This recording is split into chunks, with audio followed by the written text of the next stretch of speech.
Attention attention attention, তো চলে এলাম বাবলি রিসেপশনের ভিডিও নিয়ে। তো কি কি মেনু ছিল তো চলো দেখে নেওয়া যাক। এখানে তো ইনি সেজেগুজে রেডি। আর এখানে ছিল কড়াইশুঁটির kachori, chana masala, fish fry, salad, sauce. তো চলো দেখা যাক। তো প্রথমে দিয়েছিল কড়াইশুঁটির কচুরি আর চানা মশলা, তারপর ছিল ফিশ ফ্রাই, তো খুব ক্রাঞ্চি ছিল। আর তারপরে এলো ফ্রাইড রাইস, আর ছিল দই কাতলা। দই কাতলাটা অসাধারণ খেতে ছিল। আর এখন বলছি আমারও একটুখানি জিভে জল চলে আসছে। যাই হোক, দই কাতলার সাথে ফ্রাইড রাইসের যে কম্বিনেশনটা ছিল খুবই টেস্টি ছিল।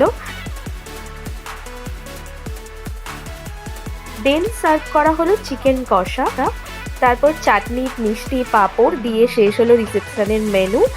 দেন গরম জল দিয়ে দিল, আর হ্যাঁ দিয়েছিল হাজমোলা। চলো টাটা বাই বাই, দেখা হবে পরের ভিডিওতে।